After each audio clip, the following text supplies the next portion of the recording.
Madam Speaker, today's rule provides for consideration of three important bills. One that is part of the regular process of funding the government for the next year, and two that are emergency measures to respond to the ongoing assault by an extremist right-wing minority against Americans' individual rights and liberties. The first bill is a package of bills called the Minibus. This package of 6 annual appropriations bills provides funding for the federal government for the next fiscal year for a wide array of important government programs: food and farming, transportation, housing, conservation and environmental protection, veterans programs, community development, and general operations of the federal government.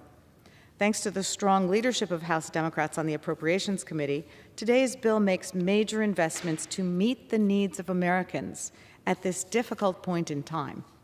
When we talk about these huge budget bills each year, it can be overwhelming, so let's look at some concrete examples of how these bills are going to benefit our country. This budget bill will increase funding for veterans' health care by $20 billion, helping the VA to meet the health needs of our nation's veterans. In addition to funding traditional health services for veterans, this bill will expand mental health care, including suicide prevention. It will improve women's health care, homeless assistance programs, substance use disorder programs, and invest in medical research to address veterans' unique health needs. With the lack of affordable housing being one of the major issues impacting our communities across this country, this bill will increase funding for housing by $9 billion and provide 140,000 more families and seniors with stable, affordable housing. It will get lead and radon out of public housing units and incentivize the construction of thousands of new units of affordable housing.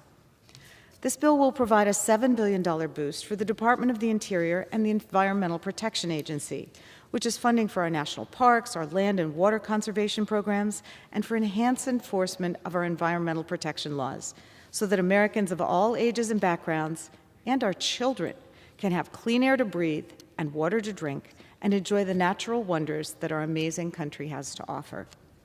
This bill provides a $2 billion increase for programs that support public health, rural development, and fight hunger. Vital funding for SNAP and WIC will increase access to healthy foods for the 40 million Americans who rely upon our nation's anti-hunger programs, improving their health and lowering the cost of living for those in need. Funding for the FDA under this title will improve the safety and availability of baby formula. It will strengthen oversight of our food and drug safety laws and support supply chains for critical drugs and medical devices. Funding for rural development will provide grants and low-cost financing to expand broadband and fix water infrastructure in rural communities, promoting community and economic development. The bill also provides an additional $4 billion in funding for government operations so that our federal agencies can do the work that we all rely upon. Among other things, this boost will help the IRS improve its processing times and provide more taxpayers with help when filing. A stronger IRS will also be able to better enforce our tax laws to make sure that billionaires and large corporations pay their fair share. This funding will more than triple the Election Security Grants Program, which provides funding to the states to secure our federal elections by purchasing new technology and keeping ahead of bad actors who try to attack our elections. This funding has helped to make the U.S. election so secure that anyone who says the 2020 election was stolen is either a liar or a fool. And this funding will encourage economic development by funding the Small Business Administration's lending programs and the Treasury Department's community development financial institutions. Combined, these programs are often the main source of financing for minority and women-owned small businesses, many of which are increasingly leading the way in creating jobs and economic opportunities. The minibus also makes major investments in our service members by increasing funding for housing and child care on military installations. This funding will provide more child care services for the 1.2 million children of active duty service members, as well as the ability to construct and remediate thousands of substandard units of military family housing. Finally, this year's appropriations bills build on last year's successes with community project funding, which allows members of Congress to better represent their districts and exercise Congress's responsibility to direct federal spending rather than delegating it. Community project funding allows members to support smart, high-impact investments in their districts in a way that's transparent and ethically sound. And I thank the Appropriations Committee for their work to responsibly reinstate this opportunity. Because of these rules changes, I've been able to bring millions of dollars back to my district for a variety of locally backed efforts ranging from mental health programs to community centers to workforce development. This year, I'm proud to have secured funding for 15 projects, totaling $20 million for Pennsylvania's 5th Congressional District. Madam Speaker, obviously I could keep going on about the amazing things that this bill will do, but altogether, the Minibus is a strong investment in our country that will help working families and small businesses and local communities, as well as helping to fight inflation, create jobs, and support economic development. Funding the government is Congress's primary responsibility. It's right there in the beginning lines of Article 1, Section 8 of the Constitution, that Congress has the power to provide for the common defense and general welfare of the United States. With consideration of these 6 appropriations bills this week and the other 6 later this month, House Democrats are meeting their responsibilities to the American people by passing a budget on time.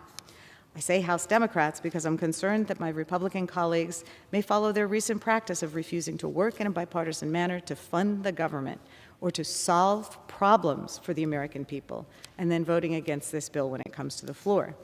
And of course, over in the 50-50 Senate, where 10 Republican votes are needed to pass a budget bill, the senators haven't begun consideration of any appropriations packages. Just like last year, House Dems are passing funding bills on time, while Republicans in the Senate are holding up the process for months by slow-walking negotiations and refusing to compromise. Last year, this obstructive behavior by Senate Republicans meant that Congress didn't pass its 2022 budget until we were halfway through that year. That meant by the time the federal government received its 2022 funding, it only had 6 months left to use it. That's irresponsible. It's not good business. It's not sound government. At every turn, the filibuster and stonewalling by Republican senators squash every single legislative initiative that comes their way.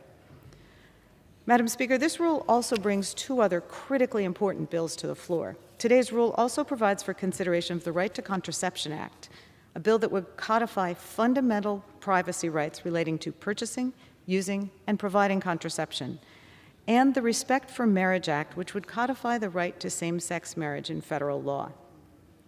These are 2 basic freedoms that the overwhelming majority of Americans support, and that most Americans are surprised to learn are now under threat from an extremist right-wing minority in our Supreme Court and many Republican state legislatures across the country.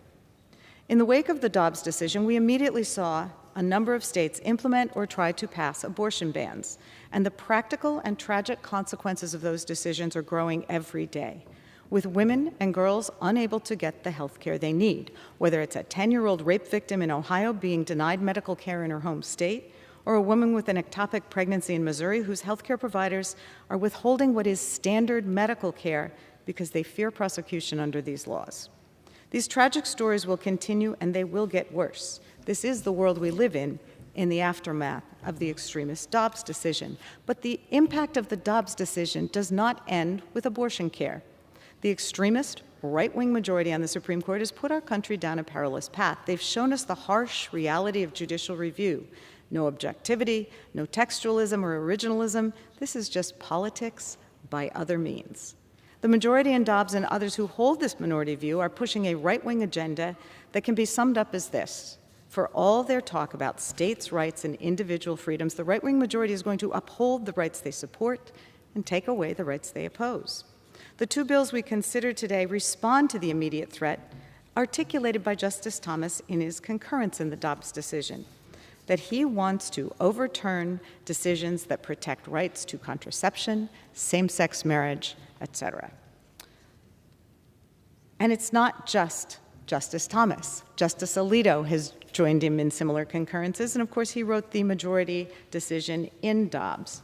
Right-wing legislators and members of Congress are saying exactly what they want to do and introducing bills to do exactly this, to undermine the right to contraception and to undermine the right to same-sex marriage. These are not hypotheticals, but very real threats. So, in response to this insanity, the House must vote this week on the Right to Contraception Act and the Right to Marriage Act.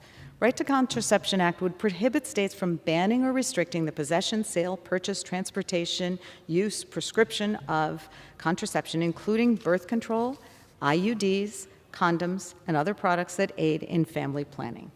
The Respect for Marriage Act will codify the current law of the land and protect the thousands of same-sex marriages and families across this country who are now justifiably afraid that their families are under attack. And I can't tell you how many constituents, colleagues, friends, their children that I'm hearing from in the wake of this decision and in the wake of Justice Thomas's explicit threat. Both of these bills will protect rights enjoyed by Americans that are now being threatened by the Supreme Court, minority view, and their co-conspirators in the Republican Party. I'm glad we're bringing these bills up for a vote so we can see who's going to vote for them and who's going to vote against them. I'm confident that House Democrats will provide the votes necessary to pass the bills. It's time for our colleagues across the aisle to stand up and be counted. Will they vote to protect these fundamental freedoms, or will they vote to let states take those freedoms away? Today we'll find out. And then we'll see what our colleagues in the Senate do. We're going to put these bills up for a vote, and the public can see on the record how their representatives and senators respond. At least everyone will know where their elected officials stand. I reserve the balance of